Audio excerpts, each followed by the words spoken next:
Tenere la tua radio. Visita radiolibertà.net. Ti basta un click e potrai versare il tuo contributo volontario direttamente online. Potrai donare con ogni tipo di carta di credito, anche prepagata. Ti aspettiamo online su radiolibertà.net. Sostieni la tua radio con il tuo contributo volontario. Radio Libertà. La tua radio. Diamo voce alla nostra gente. Stai ascoltando Radio Libertà, la tua voce libera, senza filtri né censure, la tua radio.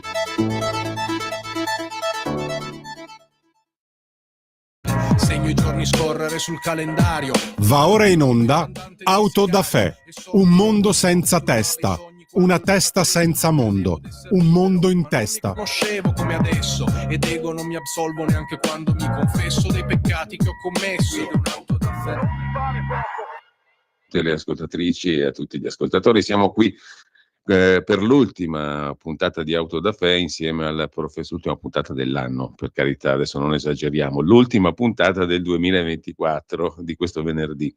Con il professor Fabrizio Pezzani, che saluto e che ringrazio. Buongiorno professore. Buongiorno a voi tutti. Professore emerito di economia all'Università Bocconi, autore di numerosi libri, se lo googlate facilissimamente li ritrovate tutti. Professore, quest'oggi ci occupiamo di un tema che credo sia molto, come dire, interessante e molto riassuntivo per chiudere questo 2024. No? Tu hai appena scritto un articolo, prossimamente sarà pubblicato, e lo leggeranno anche coloro che ci stanno seguendo, sulla stupidità umana e la sua non misurabilità, cioè il razionalismo della misurabilità che esce sconfitto. Il tema è interessantissimo, c'è stato anche un tuo collega, Carlo Maria Cipolla, che si è occupato dell'argomento della stupidità, e infatti tu lo citi nel tuo pezzo. No? Cipolla è stato uno storico e un economista specializzato in storia economica che ha insegnato in Italia, negli Stati Uniti, ed è universalmente noto per tante sue opere, ma anche per aver dedicato una delle sue opere alle leggi fondamentali della stupidità umana. Allegro ma non troppo si intitolava il bellissimo saggio, che credo fu stampato per la prima volta nel 76 e poi pubblicato 10 anni più tardi o 12 anni più tardi, nell'88. L'hanno letto in tanti e lo recuperi anche tu nel tuo articolo, dal quale partiamo questa mattina. Io dicevo un po' cegliando che potrebbe essere ottimo per riassumere quest'anno. In realtà forse ne riassume più di uno di anni il tema della stupidità, che non è un tema così stupido, permettimi il gioco di parole, perché ha a che fare con quella che è la radice culturale o una delle radici culturali della crisi del nostro tempo. Ti lascio subito la parola, perché collegare il tema della stupidità alle radici culturali della crisi del nostro tempo, caro professore, è compito tuo per iniziare questa conversazione. Allora, come scrivo, come ho scritto, come ho detto tante volte, insomma, no? Noi ci troviamo di fronte a una crisi antropologica, non economica, e quindi una crisi in cui un modello socioculturale è arrivato al collasso e non è più in grado, ad evidenza, di rispondere ai problemi che abbiamo, perché più ci occupiamo di politica, più la politica peggiora, più ci occupiamo dei giovani e della società, più queste peggiorano, più ci occupiamo della finanza, perché l'economia non la studia più nessuno, ma diciamo economia e finanza, più questa peggiora, più aumenta il numero dei laureati nelle università, più il loro standard qualitativo diminuisce. Quindi potremmo andare avanti in questo senso, ma è evidente che il problema non può essere risolto con delle norme o leggi per modificare la pubblica amministrazione e tutto quello che abbiamo detto, perché il problema è all'interno della società. Quindi il problema è riorientare la società verso un modello culturale più rivolto al rispetto delle persone, al rispetto reciproco, diciamo recuperare quello che si dice tecnicamente un capitale sociale, che è stato fortemente depauperato. Quindi il capitale sociale è espressione del livello di povertà, di disuguaglianza, di disoccupazione, eccetera, che sono, fra virgolette, relativamente misurabili. Noi possiamo dire qual è il livello di povertà definendo un determinato livello o di disuguaglianza, però non possiamo dire qual è il livello oltre il quale scoppia eventualmente la rivoluzione, insomma, no? E in questa fase c'è una messa in discussione per la ristrettezza. Io faccio questa piccola divagazione in sostanza per chiarirci. Allora, ci troviamo in una situazione paradossale e questo è un elemento che porta all'osservazione della stupidità, no? E cioè noi abbiamo in Europa e negli Stati Uniti in particolare, che sono il capofila del modello socioculturale di cui stiamo parlando, un indebitamento molto alto e non si riesce a recuperare perché il debito continua a crescere. Quindi il problema nasce dalla difficoltà di controllare il debito. Quindi, e questo a fronte delle istanze che stanno venendo fuori, come ha scritto anche Giavazzi sul Corriere, che ci si può indebitare di più. Non è vero, questo non è assolutamente vero. Ti puoi indebitare se sei in grado di ridurre il costo del tuo indebitamento, di ridurre l'indebitamento, ma in una situazione in cui tu continui a far salire il debito è evidente che il maggiore debito diventa un problema. Quindi definire la mancanza di Draghi un problema o definire la necessità di aumentare il debito in presenza di una cosa che non si può fare, evidentemente è un sintomo di stupidità, anche perché noi abbiamo in questa situazione un, fra virgolette, dilemma cornuto, no? Cioè, da una parte si sta invocando la necessità di finanziare gli armamenti per fare la guerra in Ucraina, che è stata persa nel momento in cui è stata dichiarata. E quindi contemporaneamente che cosa succede? Che noi sostanzialmente dovremmo finanziare la guerra a scapito del welfare.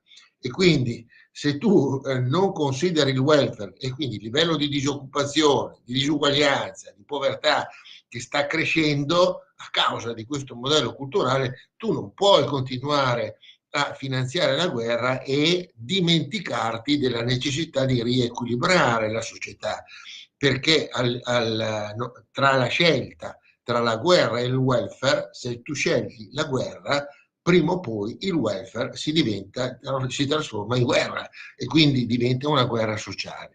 Ora, questa situazione ha portato, questo modello socioculturale ha affermato, come sosteneva da molto tempo Emanuele Severino, uno dei più grandi filosofi che abbiamo avuto, il potere della tecnica. Cioè noi abbiamo sposato un modello culturale basato sulla tecnica e sulla razionalità, un modello culturale estremamente materialista che afferma come verità solo ciò che si vede, si tocca e si misura. Ecco, nel tuo articolo tu parti addirittura dall'illuminismo, no? Per rintracciare le radici di questo pensiero. È dall'illuminismo, cioè da Adam Smith che partiva al liberismo e poi sostanzialmente... Cioè la verità è ciò che si misura, ciò che è misurabile. La verità è ciò che si misura e noi possiamo vedere ogni singolo giorno come questa, fra virgolette, ricerca della misurabilità tocchi ogni cosa. Se alla mattina tu fai un'altra citazione molto illuminante, no, per capire il concetto. Per dirla con Blaise Pascal, l'esprit de finesse è stato separato dall'esprit de géométrie.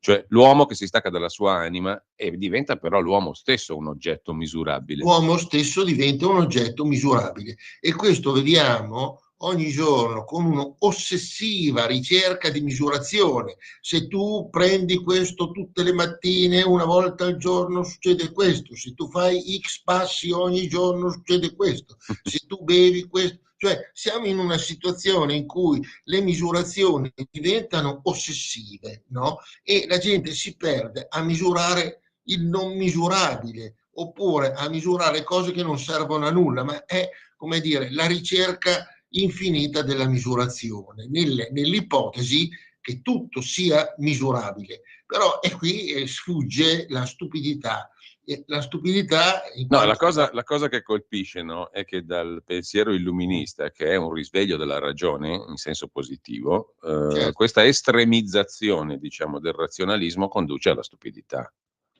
Certo, conduce alla stupidità. Perché non puoi cogliere il tutto con una parte sola, no? No, infatti questo eccesso, no, potremmo andare avanti all'infinito per citare infinite ricerche che vengono messe sui giornali. Se tu fai questo X volte al giorno, se tu bevi questo X volte al giorno, se tu, cioè è ossessiva, cioè diventa una roba ossessiva e come dici tu, l'uomo è stato messo come mezzo e non più come fine. Quindi la tecnica da mezzo è diventata un fine, no? Quindi tutto deve essere misurabile, tutto deve essere razionale. E come diceva Einstein, il problema è che la differenza fra la genialità e la stupidità è che la genialità ha dei limiti. Quindi il problema della stupidità è un problema che Cipolla dice è presente in tutti gli strati sociali, la stupidità, no? Anche nei Nobel, ci sono dei Nobel che sono stupidi sostanzialmente, no? Quindi non vuol dire che se tu prendi il Nobel non sei stupido, puoi essere uno stupido sostanzialmente. Ce ne sono dei casi di stupidità, potremmo dire che uno dei casi di maggiore stupidità è il Nobel del 94 a Lucas, no? Il quale era convinto che i mercati finanziari fossero tutti razionali e che a parità di informazioni l'operatore decidesse sempre allo stesso modo. Ma i mercati a parità di informazioni la concorrenza perfetta che non esiste, a parità di informazione è il venir meno del libero arbitrio. Quindi il proporre una cosa così evidentemente sbagliata è un indice non di intelligenza, è un indice di stupidità, insomma, no? Per cui che cosa succede? Che questa cultura di tipo tecnico misurabile è una cultura affannosa, no? Che ricerca la misura, il metro e però alimenta la stupidità. Quindi mentre la moneta non crea moneta, come diceva Aristotele, cioè nummus nummum creare non potest, la stupidità genera una maggiore stupidità. E qui è l'aspetto importante. Non è detto che i comportamenti stupidi siano solo di persone stupide.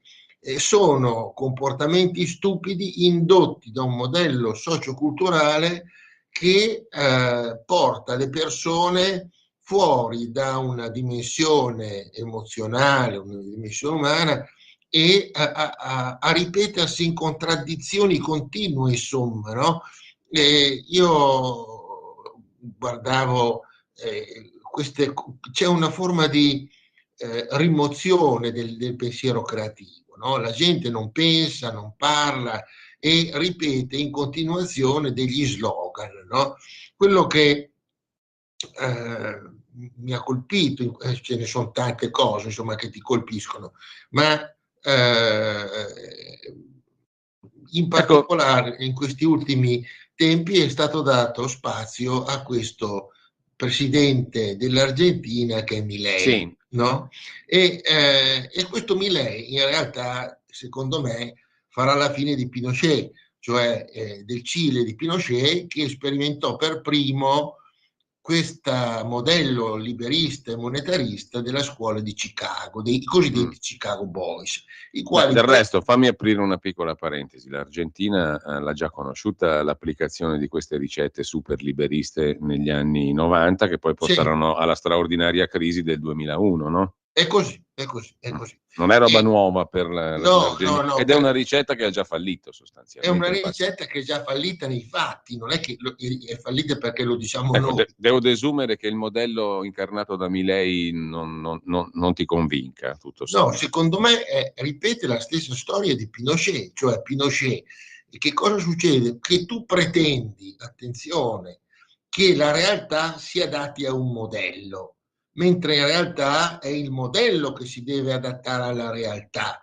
E quindi tu puoi definire alcune cose. Qui ci fu questa pretesa da parte della scuola di Chicago e di fatto hanno fatto saltare il Cile, insomma, il Cile di Pinochet. Un'altra cosa che accomuna l'Argentina di Milei e il Cile di Pinochet, che era governato da un regime militare, è il fatto, e nessuno lo dice questo, che Milei ha derubricato tutti i reati penali commessi dai colonnelli durante il loro regime in Argentina. Quindi questo è un fatto estremamente grave. Questo vuol dire che lui ha l'appoggio, fra virgolette, militare, no? Perché in una situazione che lui sta creando, cioè quella di un aumento delle condizioni di povertà, cioè parliamo di un paese che il 50% delle persone sono sotto la soglia della povertà. Allora lui sta facendo delle operazioni che mirano a tagliare le spese, certamente, ma è un problema che contemporaneamente non crea un paracadute per la gente che sta male, per cui alla fine questa sua rivoluzione liberale, che è poco liberale, sostanzialmente mira a tagliare, e questo è un dramma dell'Argentina, la corruzione, cioè l'ex presidente Kirchner si è presa 5 anni di galera per corruzione, insomma, no? Quindi ha dei precedenti ingombranti dal peronismo e poi. E quindi il regime di Milei propone questo neoliberismo che è già fallito nei fatti, perché lo vediamo negli Stati Uniti, quando tu sei in un paese... Beh, ma adesso dicono che lui ha fatto cadere l'inflazione dal 20 al 2%. No, dal 200 al 120%. Al 120, non al 2%, l'ha fatta cadere al 112, no? Ed è chiaro che se tu fai delle operazioni di tagli, di eccetera, l'inflazione è diminuita al 112%, mi sembra. E quindi anche tutte queste sue posizioni, per esempio lui cita von Hayek, ne avevo in parte accennato, insomma, no? Ma von Hayek, basta prendere la dichiarazione che fece in occasione della consegna del Nobel nel 74. Ecco, sì. Guarda come si mettono, però, come si danno le informazioni, perché io questa notizia l'ho appresa l'altro giorno, non mi ricordo da quale fonte televisiva, no? Milei ha abbassato il tasso di l'inflazione al 2% in un anno. In realtà io adesso ho sott'occhio Trading Economics, una statistica ufficiale, diciamo, nel dicembre, cioè adesso, 2024, siamo al 160% di inflazione. Il 2% è l'inflazione su base mensile, la crescita dell'inflazione su base mensile a dicembre 2024. È tutta un'altra cosa, evidentemente. E questo ti dimostra il livello, fra virgolette, di opportunismo stupido, perché Sì. alla fine questo fa parte di una classe sostanzialmente. Io dicevo ieri in televisione, ho fatto questa affermazione su un articolo che Cazzullo ha fatto sul Corriere, dicendo come si fa a lasciare uno come Draghi fuori dal governo, a lasciare uno come Draghi fuori dall'Europa e lasciarlo in panchina. Allora, Cazzullo innanzitutto dovrebbe andare a leggersi l'economia, cosa che nessuno fa, ma il problema di Draghi è un problema che lui è sostanzialmente un finanziere, ha fatto sempre la finanza, non sa che cosa sia l'economia, e poi era assieme a Ciampi e a Prodi sul Britannia a svendere l'Italia, no? Quindi questo gente come Cazzullo che imparino a studiare prima, a leggere le cose prima. Ecco, ma a proposito di Cazzullo e dell'informazione, no? Io ho fatto l'esempio prima, Argentina 2% inflazione, poi tu vai a vedere 160, no? A dicembre. C'è una certa differenza fra 2% e 160. Ecco, e mi viene in mente la cosa molto opportuna che tu hai fatto, perché nel tuo articolo tu vai alla radice etimologica della parola stupidità, del verbo stupere, che in latino, un verbo latino, ma che ha una radice nella lingua, nel sanscrito addirittura, no? Perché la radice sanscrita del verbo stupere significa rendere qualcosa solida, consolidare, renderla immobile, come un tronco di legno. Quindi diciamo da qui è derivato lo stupido. Lo stupido non è più una persona che ragiona, è un tronco di legno che rimane stordito, fermo, immobile, consolidato. E questa è la radice etimologica di stupere, il latino, e della stupidità in italiano. E allora mi viene da dire che l'informazione ha proprio questo compito, Certo. cioè di realizzare la radice etimologica del verbo stupire, nel senso di rendere immobili, storditi, attoniti come tronchi di legno tutti noi che leggiamo e che siamo l'oggetto di questo tipo di informazione, no? E soprattutto è un'informazione che tu prendi in modo assolutamente acritico, no? Cioè io posso scrivere una cosa e tu non ti poni neanche il problema di dire ma sarà vero o non sarà vero. Ora, io non so dove tu abbia letto l'inflazione del 2%. Gli Stati Uniti stanno lottando contro un'inflazione del 3%, vorrebbe dire che l'Argentina va molto meglio degli Stati Uniti.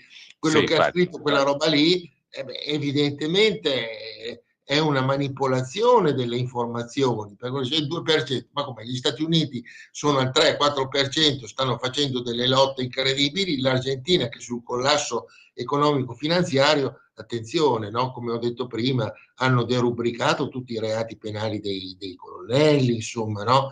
Quindi è un sistema, a mio parere, il motosega con cui lui si presenta, secondo me, non finisce bene, ecco. Cioè, e poi parlare, ripeto, di un liberismo, qualcuno ha detto, ma perché non applichiamo anche noi il liberismo in Italia, no? Anche il Presidente del Consiglio Meloni ha detto sì, però forse non è proprio adatto. Come non è adatto? Cioè non è adatto proprio per nulla, perché noi liberismo sostanzialmente presupporrebbe una affermazione del merito, mentre qui abbiamo l'affermazione dell'appartenenza. Quindi se tu nomini tutte le tue amicizie, i tuoi parenti a destra, a sinistra, occupando tutti i posti del parastato, questo non è liberismo, ma è governismo sostanzialmente, no? E che nessuno dica queste cose qua, ma siccome c'è anche quest'altro aspetto, che noi finanziamo la stampa con 500 miliardi all'anno, d'accordo? Ora, qualcuno dice, ma perché non dicono la verità? Ma perché giornali come il Foglio, altri, insomma, no? Che prendono queste risorse per campare, sono costretti a dire quello che vuole quello che gli dà i soldi, perché altrimenti dice, io non ti do più nulla, voglio vedere che cosa fa, insomma, no?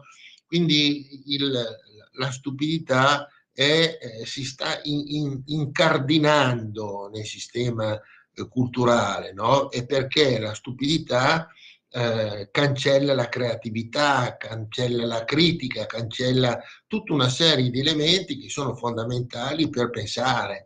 Senti, rimangono più che mai valide le leggi dell'economista pavese che citavamo prima, di Carlo Maria Cipolla, no?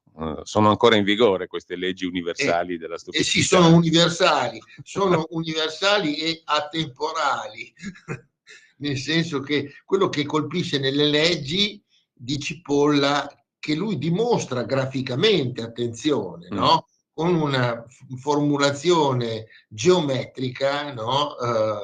Con l'asse delle ascisse delle ordinate, l'asse cartesiano. Con le asse cartesiane, e la prima dice: le persone sottovalutano sempre il numero degli stupidi in circolazione. Sottovalutano perché? Perché pensi che l'ha scritto quello, l'ha detto quello, cioè perché attribuisci una sorta di verità a uno che scrive. Allora, il fatto che Cazzullo scriva su Draghi dicendo come facciamo a fare senza Draghi, insomma, ci dimentichiamo che cosa ha fatto nel 2011 Draghi contro l'Italia sostanzialmente, no? Quindi quando lui e il presidente dell'Unione Europea, allora non mi ricordo come si chiamasse, hanno fatto una mozione contro una norma contro l'Italia facendo saltare il sistema, perché questa è la realtà, insomma, no? Quindi la stupidità è un compagno di viaggio scomodo, molto scomodo, E però ci sono delle situazioni in cui, come questa situazione in cui ci troviamo noi, dove la stupidità tende ad alimentarsi a dismisura, insomma, e non è detto Ecco, che... sulla base delle sue leggi, professore, Cipolla individuava 4 tipi umani fondamentali, no? Lo sprovveduto, che è dannoso per se stesso, ma vantaggioso per gli altri. L'intelligente, che riesce a essere vantaggioso per se stesso e anche per gli altri. Il bandito, che trae vantaggio per se stesso, ma a danno è dannoso agli altri. E lo stupido, che è dannoso sia per se stesso che per gli altri. Secondo te, diciamo, la massa oggi in che categoria la mettiamo? Tutti noi, diciamo, per non astrarci per Allora, niente. direi che la massa purtroppo è prevalentemente nel quarto quadrante, cioè Quello dello quelli che stupido. è dello stupido, perché nel momento in cui tu avvalli dei comportamenti stupidi fai il danno degli altri, ma anche il danno tuo, E perché qui poi tu torniamo, subisci le diciamo, conseguenze. e qui torniamo alla radice etimologica che spiega tante cose, perché lo stupido, si dice istupidito, non reagisce, non si muove, è appunto come il tronco di legno della radice sanscrita della parola, cioè immobile, consolidato, e in effetti non si vede in giro tanta reazione, no? No, no, quello che si vede... E devo dire anche le riflessioni che tu fai, che tu scrivi, i tuoi articoli, sono condivisi da un grandissimo numero di persone, ma non riescono a sfondare, diciamo, la No, soglia della discussione pubblica, quella no, di cui ci riempiono appunto la testa per istupidirci. è così, cioè io forse te l'avevo anche scritto, insomma, no? Credo che questa situazione, fra virgolette, di stupidità immanente, no? Sia celebrativa di comportamenti e dichiarazioni stupide che non trovano un riscontro, cioè manca una posizione critica, cioè la stessa opposizione in questo paese è un'opposizione ridicola, no?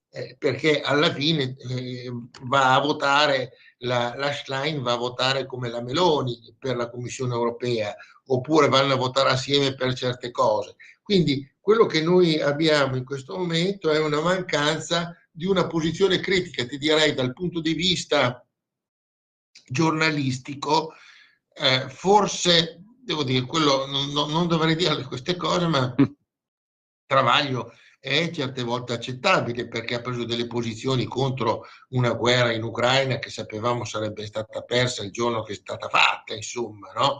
E quindi pensare che la Russia possa essere sconfitta è demenziale, eppure siamo qua a dire dobbiamo cambiare la percentuale di spesa dal welfare alle armi, ma a questo punto non fai che aumentare e peggiorare la situazione della società, quindi aumenti il debito, aumenti la disoccupazione.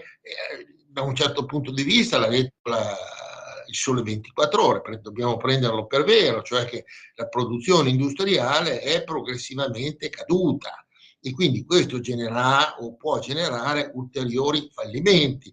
Nel caso di Stellantis, insomma, abbiamo tante questioni spinose in ballo e qui discutiamo sul nulla sostanzialmente. Cioè, se io vado a prendere la finanziaria che è oggetto di discussione oggi in Parlamento e in Senato, evidentemente è un pastrocchio messo su, insomma, no?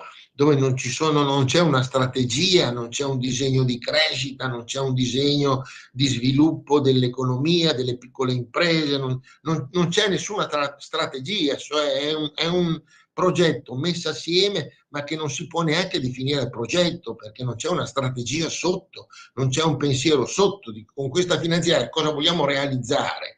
Vogliamo aumentare le pensioni di €1 al mese? Qui evidentemente come fai ad avere No, a ma il essere problema, serio? professore, e poi dobbiamo chiudere perché siamo a 28 minuti, ma il problema è che tu hai toccato un tasto importante, secondo me, sul quale vale la pena di riflettere.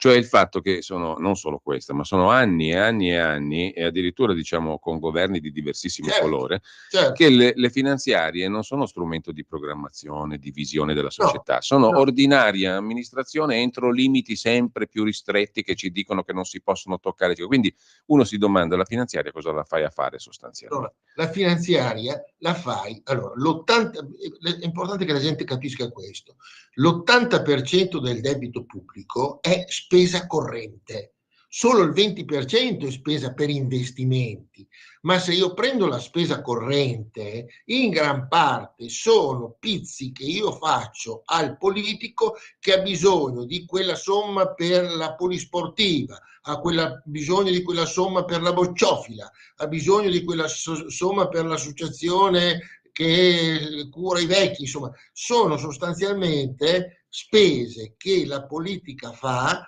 per comprare il consenso, no? Quindi è evidente che diventa difficile. Io l'ho scritto anche a tempo a alcuni ministri dell'economia, voi dovete prendere, anche, è venuto fuori anche con Giorgetti, cioè le richieste di tanti ministri che vogliono i 30.000, i 40.000, i 50.000 euro, i 100.000 euro, per sostanzialmente continuare a comprare un consenso di gente che poi li va a votare.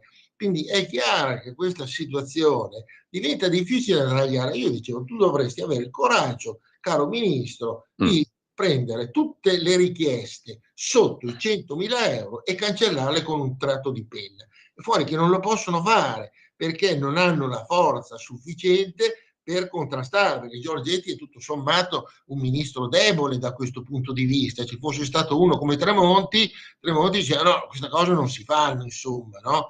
Per cui la finanziaria è semplicemente un tirare avanti. Allora, professore, io devo fermarti qua, non per ragioni censorie ovviamente, ma di tempo, perché siamo al 30 minuti.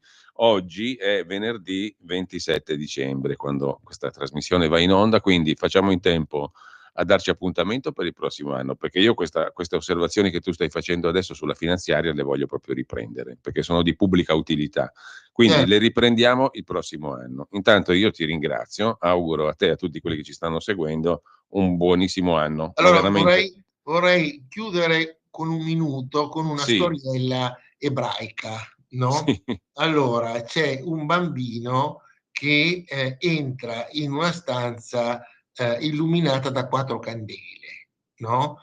Entra dentro e adesso non me la ricordo bene e la prima candela si spegne e la prima candela dice io sono la pace, ma la pace non la vuole più nessuno. Poi si spegne la seconda candela, io sono la povertà ma nessuno si vuole occupare di me, si spegne anche la seconda candela. Poi si spegne la terza candela che dice io sono l'amore e l'amore nessuno lo vuole più. E allora il bambino si spaventa e la quarta candela gli dice non ti preoccupare bambino, vieni vicino a me perché assieme noi riusciremo a riaccendere tutte le altre candele. E questa era la candela della speranza. Spes ultima dea. Beh, grazie professore, grazie a Fabrizio Pezzani. Grazie a voi tutti. Un augurio a tutti. E che la speranza rientri nei cuori degli uomini di buona volontà. Grazie. Ciao. La stupidità è contro la buona volontà. Avete ascoltato Auto da Fè. Stai ascoltando Radio Libertà. la tua voce libera, senza filtri né censura. La tua radio.